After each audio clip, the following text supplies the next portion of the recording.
They said one ride could ruin a man, but no one ever told him it would feel this good or hurt this deep, as the horse moved beneath them slow and steady, and the whole frontier seemed to hold its breath, while his hands tightened around her waist not to pull her closer, but to stop himself from letting go, because the moment he did everything would collapse the ranch, the family, the lies, the blood on his hands, and the promise he made to a dying man whose name she didn't even know. She leaned back, without asking, her body already choosing him before her mind could catch up. From inside. And when her shoulders slipped free of the dress, the wind kissed her skin first, then his breath, then the sharp quiet gasp he tried to swallow, because two pairs of eyes were burning holes into his back from the porch, eyes that knew exactly what this meant, eyes that had seen men die for less love than this.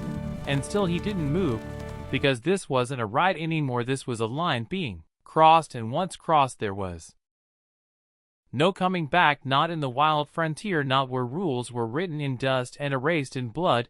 He lowered his head close enough that his voice brushed her ear, darling, and said, "Don't turn around, Cowboy. not yet." And she whispered, feel "Why?" like home. And he answered, "Because if you Right do, here you'll with see the you. women who raised me watching the man I've become destroy everything they believe in." And she closed her eyes, because she already knew, because the night before she had overheard the truth, the kind of truth that doesn't knock, it drags. It boots through your soul, the truth that the cowboy holding her wasn't just the rancher who saved her from the storm. He was the son of the man who ordered her father hung from a cottonwood tree 12 years ago. And when she learned that, she didn't scream, she didn't run, she waited, because hate doesn't burn half as hot as the need for answers. And now here she was riding into the sunlight with the enemy pressed against her heartbeat, matching hers like fate, mocking them both. The horse snorted, dust lifting into gold, and one of the women on the porch clutched her chest, whispering no, like she was watching history repeat itself, because years ago another woman rode like this, another forbidden ride, another secret, another grave. And the cowboy knew it too, because his mother had told him stories at night, stories she thought were warnings, but were really prophecies.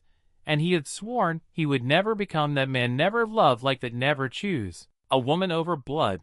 But the frontier doesn't ask what you swear, it only asks what you're willing to lose.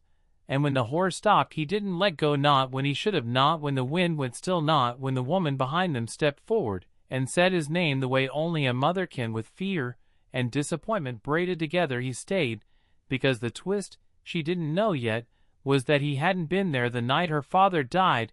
He had been chained in a cellar, screaming until his voice broke, because the real man responsible was standing 10 feet away on that porch, wearing gray, pretending to be holy, pretending to be family, pretending to be shocked.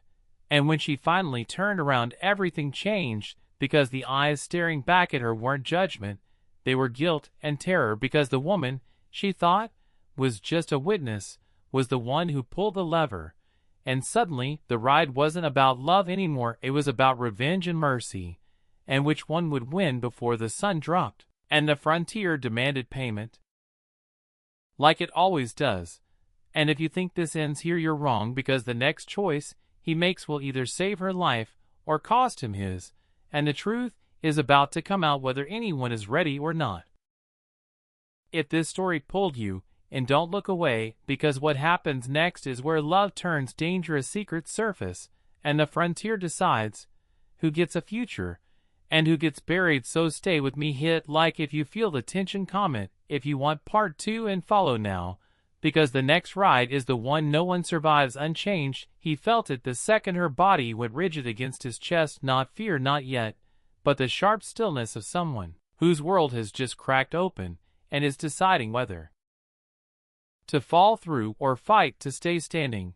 And he knew the moment her breath changed that she had seen it, the truth, standing on the porch wrapped in gray lies, with shaking hands and a face trained for mercy, while hiding a history soaked in quiet cruelty.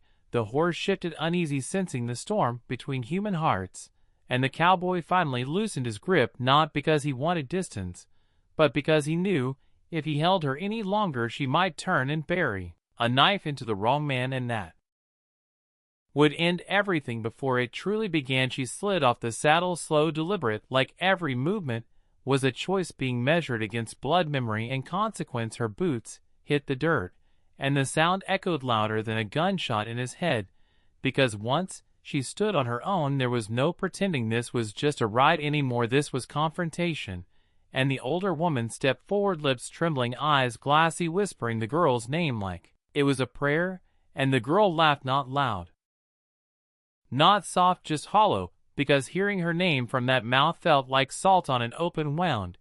And she said, "You remember it then?" And the woman flinched, because remembrance is heavier than guilt.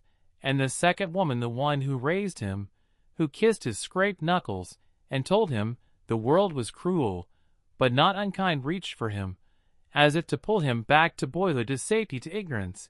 And he stepped away, because men don't get pulled back, they only move forward into whatever fire they've earned. The girl spoke again, voice steady now, sharper than the wind, and asked why. And the question wasn't simple. It carried 12 years of graves and unanswered nights. And the woman answered, "Because I was afraid, because I was told it was him or us, because the frontier doesn't forgive weakness." And the girl nodded slowly, because that was the answer she expected, the kind that makes sense to everyone except the dead.